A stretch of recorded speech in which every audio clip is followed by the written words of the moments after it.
Hola, me llamo Carlos Puig, soy director del cortometraje Ni un día mes. Y yo soy Julia, soy la ayudante de dirección.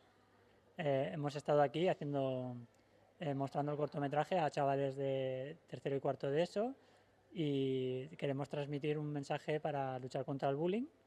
Lo hemos querido transmitir desde el punto de vista de quien está viendo lo que está pasando y creo que ha sido una buena jornada. ¿Cómo lo has visto? A mí me ha gustado mucho, creo que los estudiantes se han visto motivados, les ha gustado verlos, se han sentido también a lo mejor algunos de ellos identificados, que también lo hacemos para eso, porque muchas veces los jóvenes se piensan que eso es un tema que es individual suyo, que sufren bullying y que es solamente su experiencia personal, y lo que queremos transmitir también es que no están solos, que esto les pasa a muchos más jóvenes y que tienen que alzar la voz sobre esta injusticia y que hay maneras de solucionarlo. Entonces, este es nuestro mensaje también, que se sientan que no están solos y que hay solución para ello.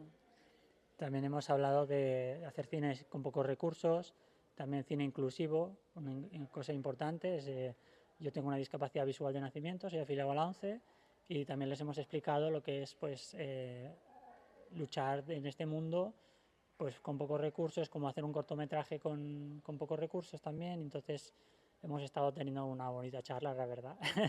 Sí. Ha sido muy agradable, ellos han hecho preguntas muy interesantes. Yo creo que a algunos les hubiese gustado alguna pregunta Yo creo que os han más, pero motivado a sí, dedicarse a esto. nos hemos quedado sin tiempo.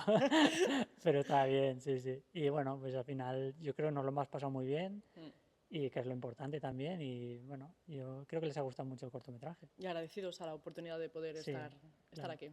Sí, sí, estar aquí ha sido una oportunidad genial.